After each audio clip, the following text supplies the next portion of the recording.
Media 9ಗೆ ಸ್ವಾಗತ. ನಾನು ನಿಮ್ಮ ಪುಷ್ಪಾ ಮುರುಗೇಶ್ ಕುಳೈದ್. ಕೃಷಿ ಕೃತ್ಯ ಕಾಯಕ ಮಾಡುವ ಸದ್ಭಕ್ತನ ಪಾದಗಳ ತೋರಿಸಿ ಬದುಕಿಸಯ್ಯ ಆತನ ತನು ಶುದ್ಧ, ಆತನ ಮನಶುದ್ಧ, ಆತನ ಭಾವಶುದ್ಧ, ಆತನ ಮನೆಯಲ್ಲಿ ಹೊಕ್ಕು ಲಿಂಗಾರ್ಚನೆ ಮಾಡಿದ ಗುರುಪಾವನ ನೋಡ ಕೂಡಲ ಸಂಗಮ ದೇವ. ಬಸವನ ಬಾಗೇವಾಡಿಯ ಶ್ರೀ ಮೂಲ ನಂದೀಶ್ವರನ ಕೃಪೆಯಿಂದ ತಾಯಿ ಮಾದಲಾಂಬಿಕೆಯ ಉದರದಲ್ಲಿ ಜನಿಸಿದ ಜಗಜ್ಯೋತಿ ಬಸವಣ್ಣನವರು 12ನೇ ಶತಮಾನದಲ್ಲಿ ಜೋಡೆತ್ತಿನ ಕೃಷಿಯನ್ನ ಮೂಲ ಕೇಂದ್ರವನ್ನಾಗಿ ಇಟ್ಟುಕೊಂಡು ಆಧ್ಯಾತ್ಮಿಕ ಕ್ರಾಂತಿಗೆ ನಾಂದಿಯನ್ನ ಹಾಡಿದ್ರು. ಆದರೆ ಇಂದು ಗ್ರಾಮಗಳಲ್ಲಿ ಜೋಡೆತ್ತಿನ ಕೃಷಿ ನಾಶವಾಗ್ತಿರೋ ಕಾರಣ ಜೋಡೆತ್ತಿನ ಕೃಷಿ ಅವಲಂಬಿತ ಉದ್ಯೋಗಗಳಾದ ಬಡಿಗತನ, ಕಂಬಾರಿಕೆ, ಕುಂಬಾರಿಕೆ, ಚಮ್ಮಾರಿಕೆ ಹೀಗೆ ಅನೇಕ ಗ್ರಾಮೀಣ ಉದ್ಯೋಗಗಳು ನಶಿಸಿ ಹೋಗ್ತಾ ಇರೋದನ್ನ ನೀವೆಲ್ಲ ನೋಡ್ತಾ ಇದ್ದೇವೆ. ಬಸವಣ್ಣನವರ ಕಾಲದಲ್ಲಿ ಅನೇಕ ಶರಣರು ತಾವು ಮಾಡುವ ಕಾಯಕದಲ್ಲಿಯೇ ಕೈಲಾಸವನ್ನ ಕಂಡು ಇಂದಿಗೂ ಕೂಡ ಅಜರಾಮರವಾಗಿ ಉಳಿದು ಆಯಾ ಸಮಾಜಗಳಿಗೆ ಮಾರ್ಗದರ್ಶನವನ್ನ ಮಾಡ್ತಾ ಇದ್ದಾರೆ. ಹಾಗಾಗಿ ಬಹುಕಾಯಕಗಳಿಗೆ ಮೂಲ ಬೇರಾದ ಜೋಡೆತ್ತಿನ ಕೃಷಿಯನ್ನ ಉಳಿಸಿದರೆ ಮಾತ್ರ ಬಹು ಸಮಾಜದ ಕಾಯಕಗಳಿಗೆ ಭದ್ರತೆಯನ್ನ ಒದಗಿಸಲು ಸಾಧ್ಯ ಇದೆ.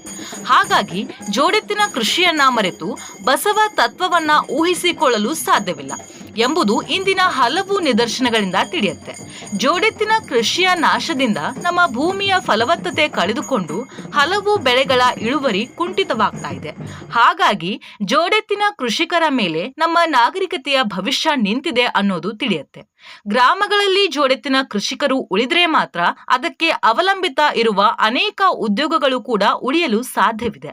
ಇದೇ ಕಾರಣಕ್ಕಾಗಿ ಜಗಜ್ಯೋತಿ ಬಸವೇಶ್ವರರ 890ನೇ ಜಯಂತಿಯ ಅಂಗವಾಗಿ 890 ಜೋಡೆತ್ತಿನ ಬಂಡಿಗಳ ಸಮಾಗಮದ ಮೂಲಕ ಬಸವತತ್ವ ಪುನಶ್ಚೇತನ ಸಂಕಲ್ಪ ಸಮ್ಮೇಳನ ಈ ಕಾರ್ಯಕ್ರಮವನ್ನ ಆಯೋಜಿಸಲಾಗಿದೆ. ಪೂಜ್ಯ ಶ್ರೀ ಸಿದ್ದೇಶ್ವರ ಸ್ವಾಮೀಜಿಯವರ ಆಶಯದಂತೆ ಜೋಡೆತ್ತಿನ ಕೃಷಿ ಪುನಶ್ಚೇತನದ ಉದ್ದೇಶದಿಂದ ನಂದಿ ಯಾತ್ರೆ ಎಂಬ ಅಭಿಯಾನವು ಅವರ ಜನ್ಮ ಸ್ಥಳವಾದ ಬಿಜ್ಜರಿಗೆಯ ಪೂರ್ವಾಶ್ರಮದ ಮನೆಯಿಂದ ಪ್ರಾರಂಭವಾಗಿದೆ. ಹಾಗಾಗಿ ನಂದಿ ಯಾತ್ರೆ ಅಭಿಯಾನವು ಈ ಕಾರ್ಯಕ್ರಮಕ್ಕೆ ಮೂಲ ಪ್ರೇರಣೆಯಾಗಿದೆ.